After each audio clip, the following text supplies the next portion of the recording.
Olá, você está no Farol, podcast de entretenimento da FB Comunicação. Hoje nós vamos tratar de um assunto que está bombando nas redes sociais, a questão da saúde mental e um assuntozinho bem pertinente para as mães que têm adolescentes em casa, que são os Therions. Para falar sobre isso, a psicoterapeuta, neurocientista Ana Chaves, que também é colunista do UOL e do Valor Econômico, aceitou nosso convite de vir conversar. Muito obrigada, Ana, pela sua presença aqui. É uma honra estar aqui conversando com vocês, porque é um tema que está aí, né, muito latente nas redes sociais, na TV, e que eu acho que é um chamado importante, né, para a gente trazer para os pais. E assim, não só como profissional, porque eu tenho 2 adolescentes em casa, Imagino. Então a gente é sempre bom estar dialogando, porque a gente ensina e aprende, né? Então assim, muito obrigada a todos, né, que estão nos ouvindo, e vamos conversar esse bate-papo delicioso. Vamos sim. Vamos começar pelo básico, pelo óbvio, que a maioria das pessoas não consegue sequer entender do que se trata, né? Sim. O que é um Therion? Vamos começar da história, né? A teriantrope. Therian, que é fera, antrope, humano. Isso aí a gente vem, esse termo vem da Grécia. E da Grécia, por quê? Porque a gente tem as histórias desde a época, né, grega, romana, de homens que viram meio animais, que são os lobisomens. Quem nunca ouviu falar disso? E aí, com o tempo, isso foi tomando uma avalanche e, recentemente, está mais forte, né? Que as pessoas se identificam como Therian. O que seria o Therian? São pessoas que se identificam como animais. Isso seria o resumo do que seria uma identidade Therian. Porque para quem não é da área de psicologia, de neurociência, é muito complexo, né? Você que é uma pessoa, digamos assim, que se identifica como pessoa, que é o caso da maioria, da grande maioria, entender o que leva um adolescente, que a maioria deles são adolescentes, né? Isso é comprovado numericamente, a se identificar ou se achar um cachorro, por exemplo. Aí ele vai, tá bom, mamãe, eu quero ser um cachorro. Mas eu não quero dormir na casinha do cachorro, eu não quero comer ração, eu quero ser um cachorro que senta no sofá e tem um iPhone. Sim. Isso é uma crise de identidade. Como é que a ciência, a psicologia define essa ambiguidade, né, de comportamento? Bom, a gente tem que dividir, né, 2 vertentes. A neurociência, ela traz a ideia de que ela não tem como negar nem afirmar a existência da identidade Therian. Por quê? Porque a gente está falando aí de um assunto relacionado à psicologia, que é um assunto subjetivo, né? Então, a neurociência, ela não nega nem afirma. O que nós, neurocientistas, podemos trazer como ideia é trazer ferramentas que vão fazer com que entenda os mecanismos cerebrais que estão associados a essas vivências, experiências e emoções que estão totalmente ligados a essa identidade. Quando a gente vai para a psicanálise, que é a minha outra vertente, a psicanálise, ela traz que isso pode ser uma busca por identidade, por identificação, pertencimento, por alguma experiência vivida, algum trauma vivido que faz com que aquela pessoa enxergue o mundo daquele jeito e se enxergue no mundo daquele jeito. O vínculo afetivo com animais domésticos tem alguma influência nisso? Não tem nenhuma influência. Não tem nenhuma influência. Isso aí a gente está falando de identificação.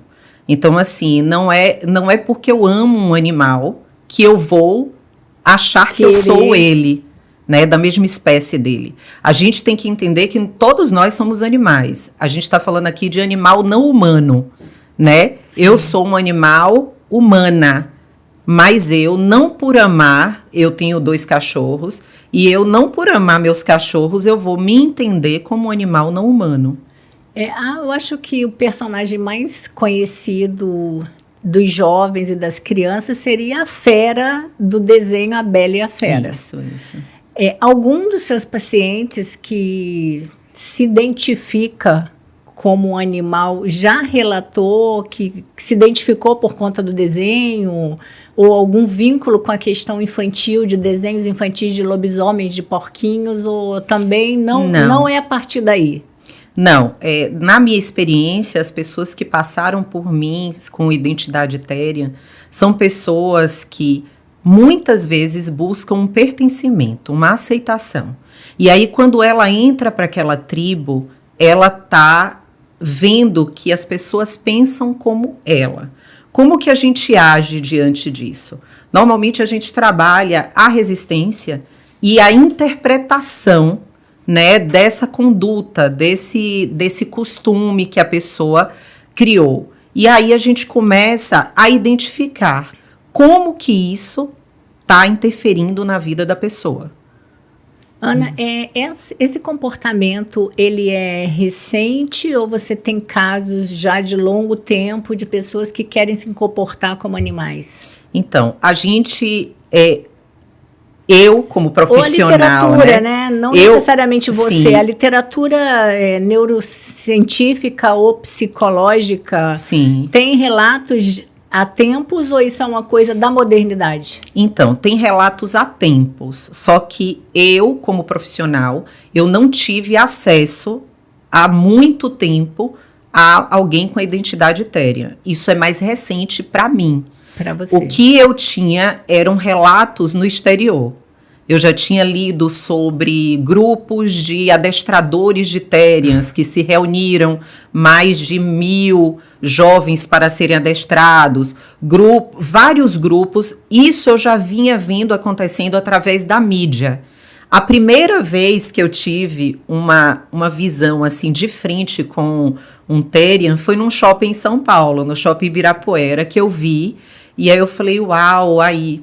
Estou vendo um Therian real. Depois apareceu para mim em consultório, apareceu pais que me procuraram para dialogar como agir com os filhos.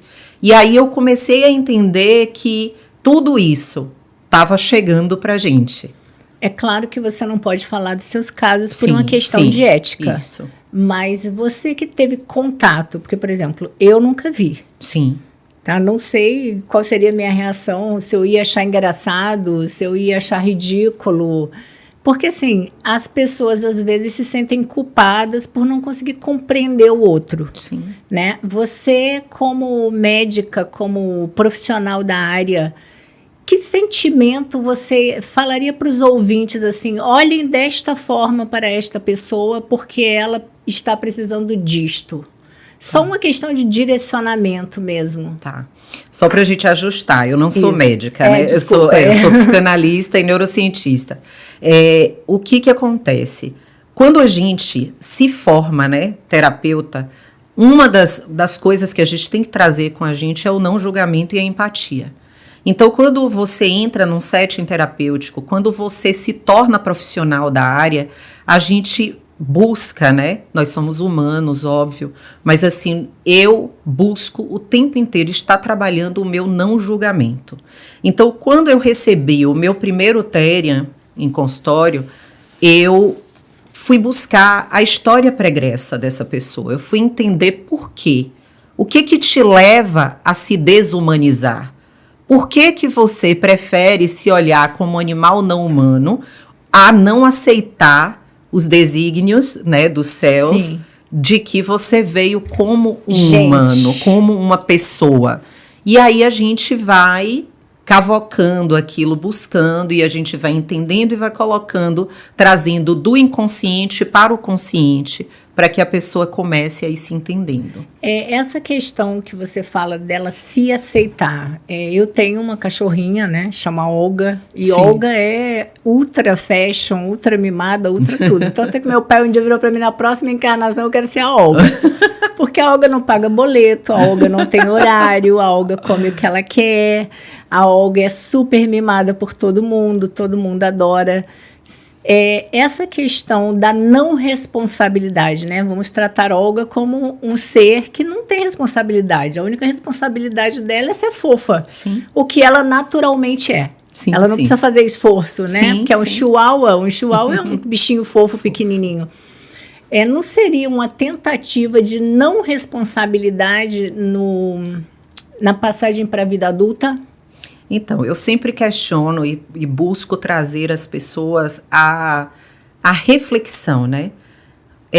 Por que nós humanos estamos permitindo que seja factível tudo isso que vem acontecendo, né? É um fenômeno. A gente sabe que é um fenômeno que vem acontecendo. Existem vertentes que falam que é modismo, outras falam que não é. E aqui a gente não está para definir, né, se é modismo, não, se não é. De forma alguma. Aqui é a reflexão. A reflexão de quê? Exatamente o que eu questiono para os meus pacientes. O que é que te leva à desumanização? O que é que te leva a se conectar emocionalmente com algo, saindo do gênero que você veio, para poder se conectar com um outro totalmente distinto? Seria muito mais simples se eu tenho um cachorro, eu gosto do meu cachorro, sou apaixonada, defendo, protejo como a Olga, eu mimo, mas eu sei que eu sou humana, ela é um cachorro e eu sou uma humana. Mas quando você entra nessa vertente, vem um monte de justificativas que a pessoa tem dentro de si que a gente não tem como julgar. A gente só tem como tentar adequar para que a pessoa compreenda até que ponto ela deve ir e até que ponto começa a ser prejudicial para a vida dela. Essas justificativas autocriadas, né? Porque Sim. A justificativa de cada um, pode ser totalmente diferente do outro. Não pode ser considerada como um transtorno psicológico? Não. Neste caso da teriantropia, não é considerado um transtorno psicológico. Por quê? Porque a gente tem duas vertentes que definem quando é um transtorno psicológico. A DSM-5, que traz todos os transtornos, né, que define as doenças psicológicas, e o CID-10, que os médicos usam, todo mundo deve ver aí nas receitas o número do CID, que define que doença é aquela. Então, nenhum dos dois definiram ainda. Quando a gente fala de transtorno mental, é algo muito dinâmico. A gente não tem como olhar uma coisa e estatizar aquela coisa. Por quê? Porque tudo vai de acordo com a evolução científica, com a evolução cultural, com a evolução social. A gente tem um exemplo clássico, que é a homossexualidade. A homossexualidade, há um tempo atrás, era considerada um transtorno mental. E hoje é só uma variação natural da sexualidade humana. Então, a gente tem que tomar muito cuidado. Ainda não é definido como um transtorno. Ainda se fala muito em modismo, em fenômenos, mas precisa de um olhar. Por quê? Porque existem alguns terians que estão prejudicando a sua carreira, a sua vida, as suas relações. Aí é onde entra que deve procurar um profissional. O Therian, ele não é associado a nenhuma neurodivergência, não. Como TDAH, autismo, nada disso. Não. Ele é uma coisa separada. Existem relatos que falam, né, do autismo relacionado à teriantropia, mas estudos divertentes que eu acredito e que são sérias não trazem isso como uma A gente está colocando aqui no vídeo alguns Therians que se identificam como cachorro e alguns como gatos, né? Outros como raposa, cobra. Eu vi um que se identificava como caramujo, engarrafou o trânsito todo, porque ia andando bem devagar. Uma tartaruga também. Assim, parece uma brincadeira, né? Eles ficam assim o tempo todo? Você sabe me dizer? Esse é o ponto. Quando a teriantropia, ela entra na sua vida. Deixa parada aí, tá? Esse aí. Isso. Quando a teriantropia, ela entra na sua vida, vamos dizer, como um hobby, ok. Ela não está interferindo na sua vida. Mas existem muitos casos em que as pessoas estão deixando de seguir, digamos, a rota humana. Trabalhar, estudar, fazer tudo que um humano normal faz, aí sim a gente tem que acender o sinal vermelho. Seria o caso desse japonês, né? Que você pode contar a história dele melhor, porque você conhece o caso com mais profundidade. Então, esse é um caso famoso, é o caso do Toko, né? Que ele gastou 75 mil, não sei se foi dólar, acho que foi dólares. Dólares. Para ter uma fantasia realista de um Border Collie. Para ele poder virar um cão. Então, aí a gente começa a se questionar quando essa crença, né, de que é uma crença meio que você coloca como se você fosse aquilo realmente. Eu não sou um humano, eu sou um cachorro. Aí entra toda a vertente profissional da área da psique humana, né, para entender por quê essa não aceitação. Aí seria um transtorno psiquiátrico mesmo, não só psicológico. A gente não tem como definir sem olhar caso a caso, mas o ideal é que se encaminhe para profissionais como psiquiatra, psicólogos, psicanalistas, para poder entender melhor os motivos, né? Tá querendo chamar atenção, tá querendo ser aceito por alguém ou alguma coisa, é uma falta de sentimento de pertencimento. O que é que está por trás, né, dessa não aceitação? É porque você vê no vídeo que ele não anda engatinhando o tempo todo, né, como um cachorro. Sim. É porque eu acho que a resistência física do humano, óbvio que é diferente. Eu não sei como é que ele está dentro dessa fantasia aí. Anatomicamente, né? A gente não é criado para andar assim. E ele anda num carrinho, sendo puxado pela pessoa que está com ele. Essas divergências físicas, as pessoas tentam adaptar o corpo a elas? Tem um caso. Você já teve caso disso? Não, eu não tive, mas nas minhas pesquisas teve um caso de uma moça que ela treina insistentemente para ser um cavalo.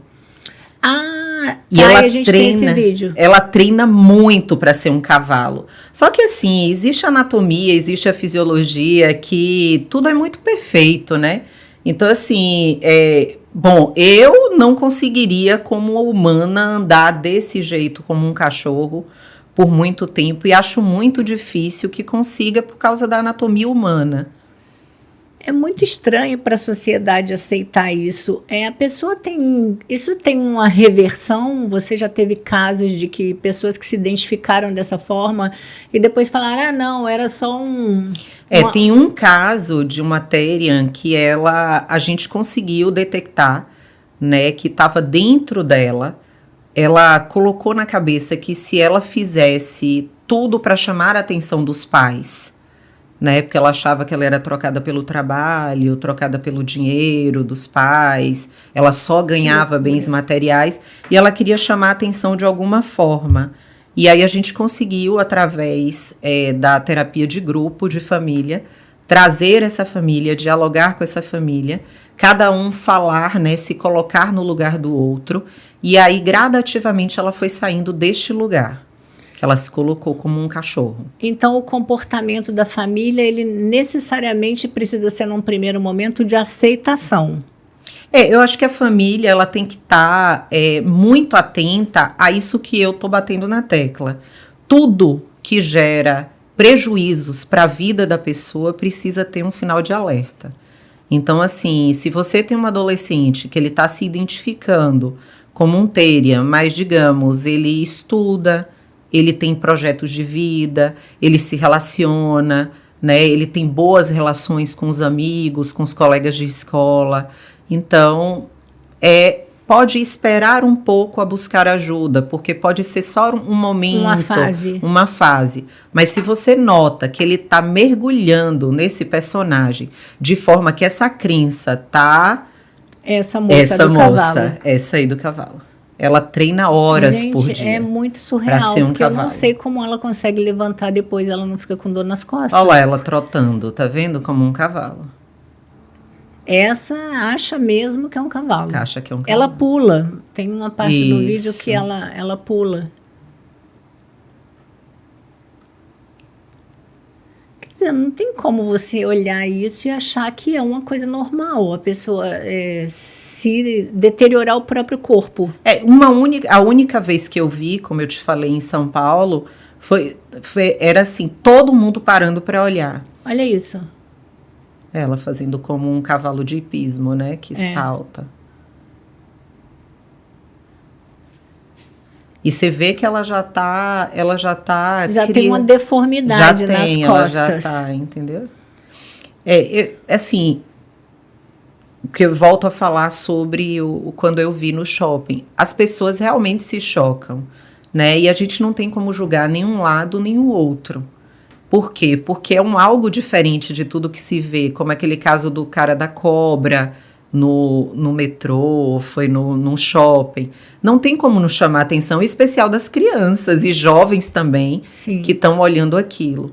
Mas os jovens, eles estão precisando ser olhados, né? É uma época onde os jovens, eles estão vivendo uma superficialidade, onde tudo está muito fácil. Você vê que quando nós éramos crianças, que se a gente estava assistindo um filme e, vamos dizer, a gente queria pegar um lanche na cozinha, quando a gente voltava, a gente perdeu aquela parte do filme. sim. Hoje não, a criancinha de 2 anos, ela dá pause, 3 anos, vai na cozinha, pega e volta. Que mensagem que está mandando para o cérebro? Não perde nada. Eu controlo tudo.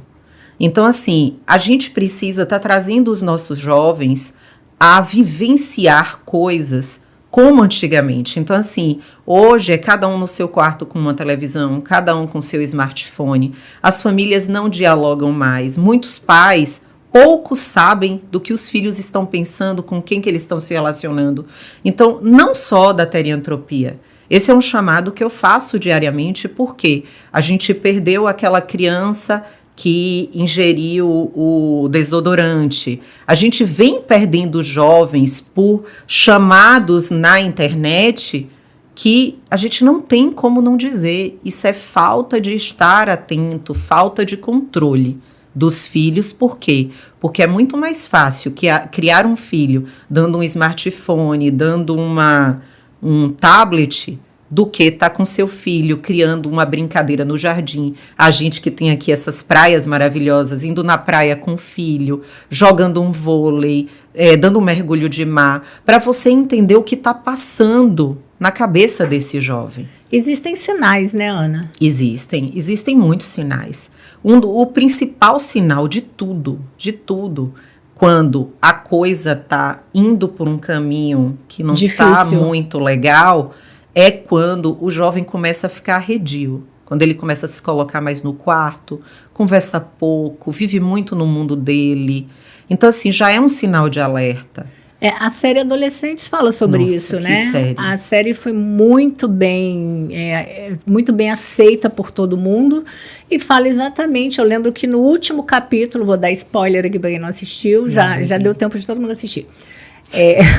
O pai fala, ele estava o tempo todo dentro de casa. O que mal poderia acontecer a ele? Exatamente. E muitos pais falam assim, mas não é o estar dentro de casa.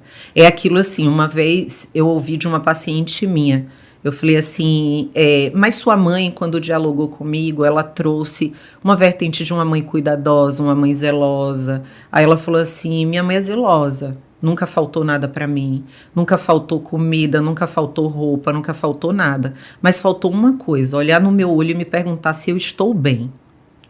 Como que eu estou recebendo a criação que eu estou tendo? Porque existe um ponto muito crucial. Eu crio as minhas filhas da melhor forma. Minha mãe está aqui no cantinho, minha mãe me criou de um jeito. Da melhor forma para ela. Da melhor forma para ela. Não para você necessariamente. Eu recebi de um jeito. Eu crio as minhas filhas da melhor forma para mim.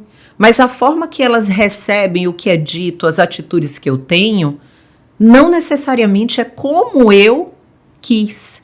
Então é importante que você olhe para o seu filho, olhe mesmo no olho e fale assim, filha, me fale o que você pensa. Você está feliz com a forma que a gente está conduzindo?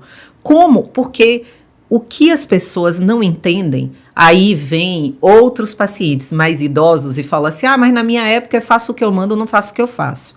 Só que naquela época não tinha tanto Tanta diabinho, informação.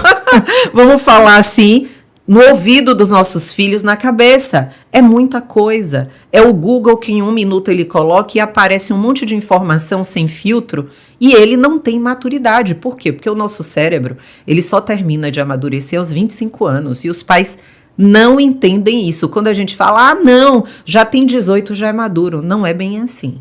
Não é dessa forma. A gente só finaliza o amadurecimento cerebral aos 25 anos. Então, você vai criando a sua história, a sua vida a partir das vivências, a partir do que é dito durante todo esse percurso. Imagine uma menina de 13 anos como a minha mais nova. O tanto de informação. Eu falo uma coisa em casa com o pai, vai para a escola, é dito outro, vê na internet e diz outro, os coleguinhas da escola dizem outro. Então, gente, é muita informação. Então, a gente precisa é aquela coisa do disco quebrado com filho adolescente. Repetindo o tempo todo, atento o tempo todo. Filho adolescente não tem que ter quarto trancado. Mas aí o pai, a gente até discutiu isso com uma psicóloga aqui também, especialista em adolescência. Ela falava dos limites que a nossa geração, como foi muito, como você acabou de falar, sua mãe está aqui, muito querida, por sinal, fala, vai comer isso. A sua filha, você pergunta, o que você quer comer? Porque você não teve essa oportunidade, você quer dar ao seu filho a oportunidade que você não teve. Mas até onde vai essa liberdade de escolher o que ela quer comer? Há 30 pratos, não pode. Não pode. É a questão do limite. Isso. Ela falava exatamente sobre isso. Os pais não sabem até onde começa, até onde termina o limite de um adolescente. Essa seria também uma das questões que levam adolescentes a se comportarem dessa forma? Sair da humanização, né? Porque assim, se eu posso tudo, se eu tenho tudo, eu vou sair da minha humanidade. Então, assim, eu vejo muito isso também. Eu vejo adolescentes que não tem limite algum, não tem respeito a nada, que não tem aquela coisa do respeito aos mais velhos, do respeito aos pais, aos professores. A gente vê muito isso, né? Os adolescentes hoje, dentro das escolas, as dificuldades, os desafios que os educadores estão tendo. Por quê? Porque tudo está sendo delegado. Eu deixo meu filho na escola, você que tem que educar. E o papel do educador, é o que eu volto à teriantropia. O papel do educador, o papel de entender se tem algo indo para um lado preocupante, é dos pais. Não é do professor, não é do professor do reforço, né? É dos pais. Os pais têm que entender. Tem algo errado aqui, não pode. Não pode, ele não tem, ele está se prejudicando, ele está saindo da zona normal da vida, da progressão, né? Que é estudar, fazer uma universidade, ter suas namoradas, socializar, né? Que é o normal do jovem. O jovem, ele quer namorar, ele quer socializar, ele quer experimentar. Então, assim, seu filho, ele começa a viver numa tribo fechada, ele começa a se comportar como aquilo, como se fosse real, vamos procurar ajuda. Tem algum problema Tem aí. algum problema. Essa ajuda, ela começa dentro de casa, é uma conversa com os professores do próximo passo ou já é a procura de algum profissional como você? Eu sempre instruo aos pais que me procuram procurar toda a rede que está ao lado do filho, quando eles percebem que tem algo de estranho acontecendo. Tem algum equívoco no ar. Isso, desde a funcionária da casa, desde professores, desde personal, professores de beach tênis, seja o que for, procure saber. E aí você vem para mim com esse apanhado. Muitas vezes, quando eu percebo, assim, por exemplo, que é um jovem que fica muito com a funcionária, eu converso com a funcionária também, aí eu trago para mim. Eu falo, não, vamos conversar com a funcionária que eu quero entender dela, como que funciona, como que ele está agindo, desde quando começou todos esses sinais. Aí eu trago, quando o fluxo é muito intenso, né? A criança fica 70% do tempo dela na escola, e a gente vai chamar o professor para conversar, porque essas pessoas estão mais tempo com a criança do que os pais. Porém, tem que procurar uma ajuda psicológica. E a partir do momento que chega no setting terapêutico, aí a gente vai encaminhar, a gente vai entender. Tem que procurar um psicólogo para fazer uma análise psicológica. Não, tem que procurar um psiquiatra, vamos lá. E aí a gente vai encaminhando para os profissionais. Que aí é o caso, alguns de uso de remédio mesmo. Alguns sim. Alguns, que aí sim. É o psiquiatra que dá esse... É porque tem casos de pessoas que acreditam plenamente. Nossa, deve ser muito doido. Plenamente. Isso, né? Então, aí, para a gente conseguir acessar essa pessoa, a gente precisa que o psiquiatra entenda. Aquilo ali é algo que vai para doenças, né? Tem várias doenças como esquizofrenia, várias outras, ou que aí foge da nossa seara. O psiquiatra manda esse relatório, ele passa o que ele está usando, e aí a gente começa juntos a fazer o tratamento. É como se houvessem categorias. Exatamente, cada um na sua. Cada um na sua. E na própria, né, não vou chamar de doença, vou chamar de postura Therian. Sim. Existem categorias como você relatou. Existe. Né? O ideal seria que os pais tivessem essa percepção enquanto os adolescentes ainda estão pensando em se tornar um cachorro ou um gato.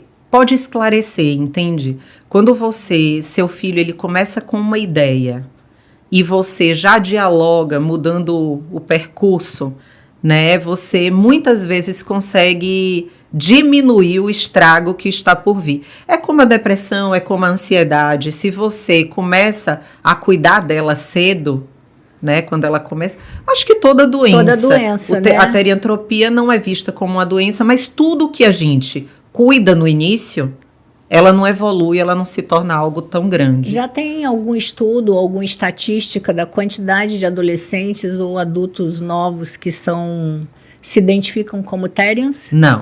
Não tem, porque é algo novo. Tudo que tem é especulação, né? Todas as áreas, né? Até conversei essa semana com um neurocientista, esse é médico, que ele é neurocirurgião, amigo meu, e ele falando isso. Ele falou assim, Ana, é algo tão novo que quando a gente vai conversar cientificamente, muitos profissionais catedráticos chegam e falam, não, isso é um modismo. Um modismo? Isso, é um modismo, é só um fenômeno da juventude. Mas, assim, volto a dizer, e chamo a atenção disso a todo tempo. Tudo pode ser um fenômeno, tudo pode ser um modismo, desde que não prejudique a sua vida. É verdade. Nossa conversa sobre Therians me leva a um outro assunto que eu acho que eu também posso continuar aqui, que aí já é para pessoas um pouquinho mais velhas, né? Sim. Saímos dos adolescentes e entramos nas jovens mulheres que hoje se identificam como mães de bebê reborn. Sim. É tão estranho, né, falar sobre isso. Na minha percepção, é muito estranho falar sobre isso. Porque é um ser inanimado. Né? É um bebê que não dá trabalho, ele não se suja, ele não cai, ele não tem dor. E mulheres insistem, inclusive, em levar esses bebês a hospitais para serem tratados por médicos. Isso é uma disfunção neurológica, psiquiátrica, psicológica ou também é um modismo? Então, volto a dizer, no caso da onda do bebê reborn, né, que está sendo chamado na internet, a gente tem que tomar cuidado com aqueles impulsos internos, que muitas vezes eles são ocultos. Ali né? temos um bebê reborn ali que está nascendo.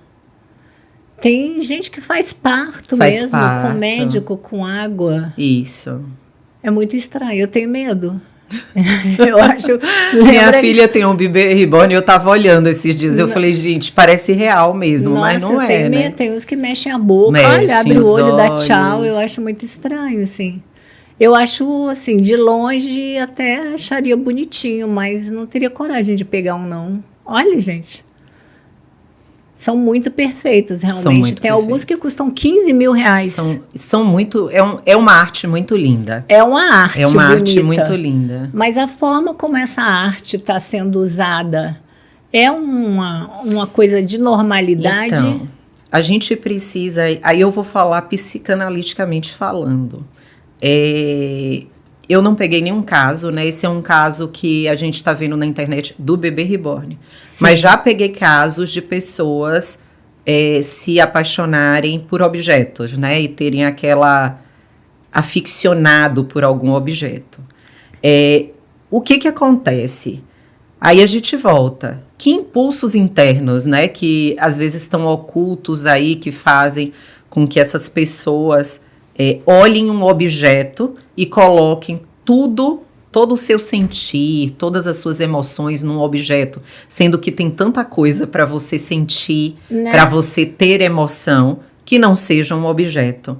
Então, aí a gente vai. Mulheres em luto, mulheres que tentaram ter filhos e foram frustradas. Por qualquer motivo não tenham conseguido. Não tenham conseguido. São mulheres que buscam um cuidado ou ser cuidada. São mulheres que, isso aí a gente vai se questionando. São mulheres que querem a maternidade, mas não querem o desafio da maternidade.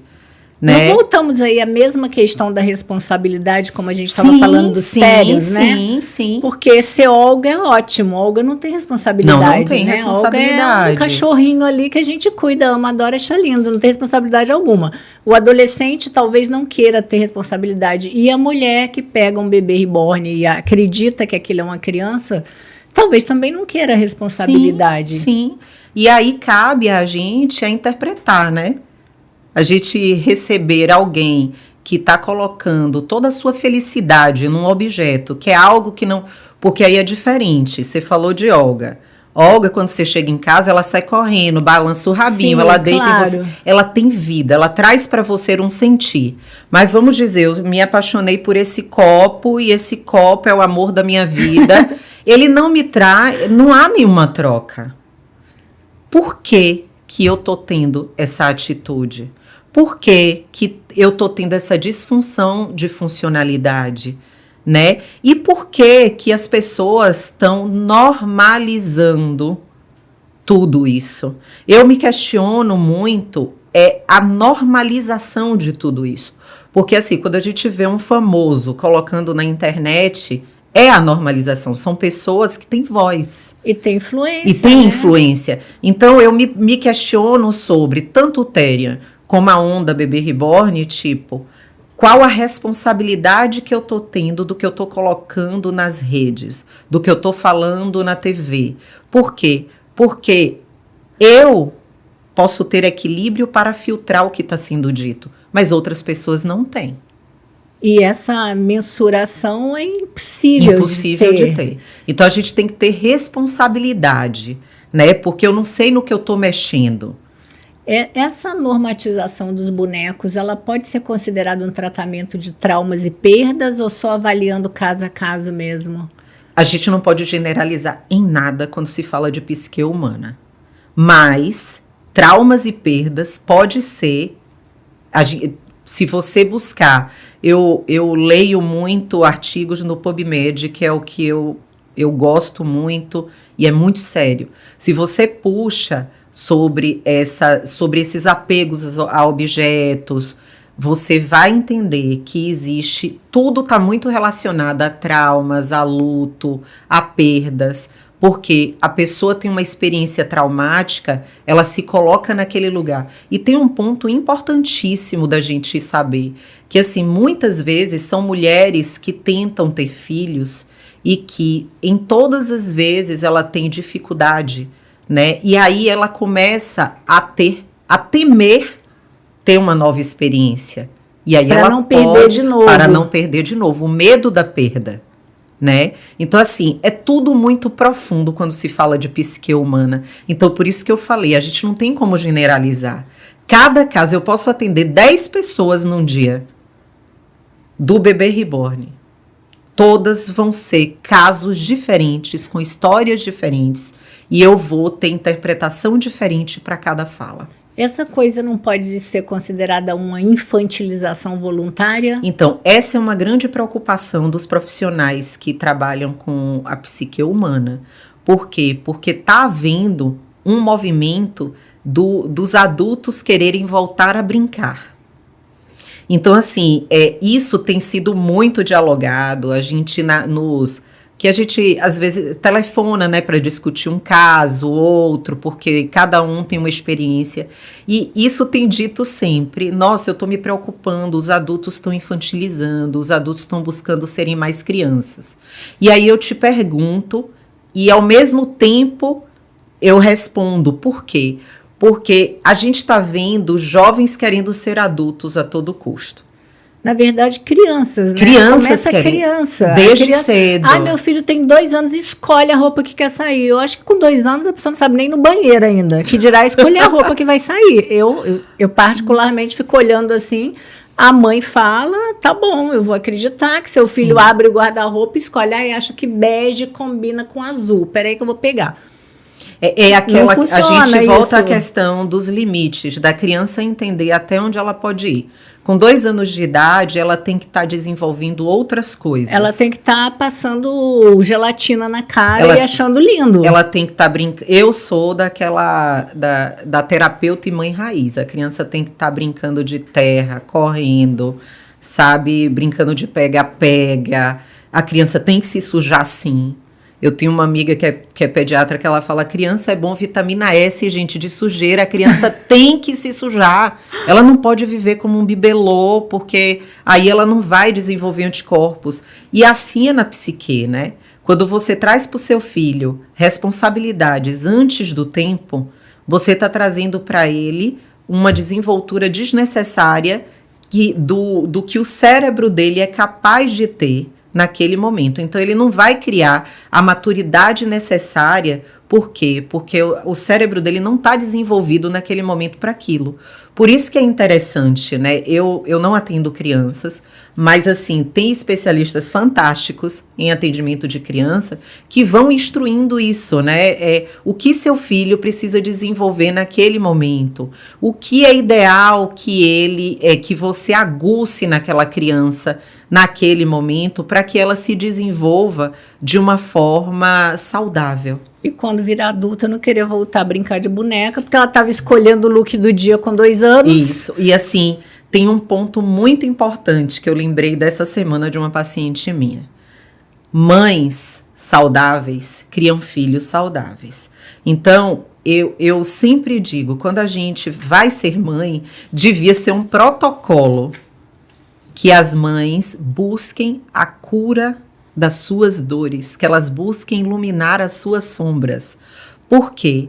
Porque quando uma mãe, ela se sente feliz, ela se sente bonita, ela se sente poderosa, né? Porque ela é mãe, mas ela não deixou de ser mulher, ela não deixou de ser uma profissional, ela não pode sair daquele lugar de olhar para ela. Então eu falo muito, gente, você é mãe, mas você não deixou de existir. E as pessoas têm eu não sei o que acontece, porque assim, em consultório eu vejo o tempo todo. E isso, por um tempo, na minha segunda maternidade, aconteceu comigo. É algo que eu nunca falei, eu tô lembrando aqui agora, que assim, eu achava que eu tinha que parar tudo em função daquilo. E eu acabei sucumbindo. Por quê? Porque eu amo trabalhar, eu amo estudar, eu amo existir, eu amo me arrumar. E aí, por muitos momentos, você tá ali toda jogada, às vezes nem toma banho, às vezes nem comeu. Mães saudáveis criam filhos saudáveis. As mães precisam entender isso. E o que está acontecendo é que pessoas doentes estão criando pessoas doentes. E elas não entendem que não é só colocar o filho na terapia, ela também precisa fazer terapia. Nossa, que profundo isso, viu, gente? Olha, nosso tempo está acabando. Eu adoraria ficar aqui falando com você mais 2 horas, porque foi uma delícia, super esclarecedor. Tanto a questão dos Therians, como a questão dos bebês reborns. E essa questão tão fundamental na vida de todo mundo, que é a relação de pais e filhos, que acabam se desaguando em Therians, em bebês, em adultos infantilizados. Exatamente. Então, assim, te agradeço muito. Sigam a Ana nas redes sociais, vão estar aqui embaixo. Eu acho que ela tem muito a dizer. Obrigado mesmo, Ana. Obrigada a vocês, obrigada pela oportunidade. É um tema muito profundo, né? E assim, eu costumo dizer que a gente nunca sabe de tudo. A gente sempre aprende. E eu busco sempre trago para as pessoas esse olhar empático. Então, assim, olhe as pessoas com esse olhar de amor, com olhar de empatia. Se você nota que há algo diferente com alguém que você ama, não só com seu filho, busque ajuda. É para isso que nós, profissionais, nos especializamos, estamos aqui todos atentos, né, a tudo que vem acontecendo no mundo, porque está uma avalanche de acontecimentos. Muita informação. Muita coisa nova acontecendo, mas que assim, a gente, dentro do setting terapêutico, a gente tem um olhar amoroso, um olhar empático, um olhar sem julgar, né? Eu tenho uma amiga que foi uma das pessoas que mais me ajudou na vida, que ela tem um dizer, que ela fala, não ame, ou não julgue, ajude. Então, assim, esse é o meu olhar terapeuticamente falando. Então, assim, seja Antherian, seja Bebê Reborn, se questione por que você está se colocando nesse lugar, por que você está se desumanizando, no momento que você poderia estar olhando para um filho, no momento onde tem tanta criança precisando de adoção, no momento onde o mundo precisa de um olhar diferente para os humanos. Sim. E os humanos estão buscando se desumanizar. E o mundo está precisando de amor mesmo, né? Como você diz, não só dos próximos e amigos e filhos, mas eu acho que para todas as pessoas, para todas as pessoas. Porque aquela pessoa que você viu no shopping, com certeza não era alguém que você conhecia. Não. E eu tenho certeza que o seu olhar foi de humanidade. Um olhar de o que se passa ali, né? Por quê? Por quê? Seja como alguns falam o modismo, seja com uma dor intensa. Mas tem uma história. Tem algo acontecendo. Existe um buraco ali que está sendo preenchido talvez de uma forma equivocada. Exatamente, né? Exatamente. Gente, a conversa está muito boa. Eu adorei conversar com ela. Ela é muito boa mesmo, viu? Sigam as redes sociais da Ana. Nossas redes sociais também estão aqui embaixo. Espero que a gente tenha conseguido esclarecer dúvidas a respeito desses assuntos que estão bombando na internet. E até o próximo episódio.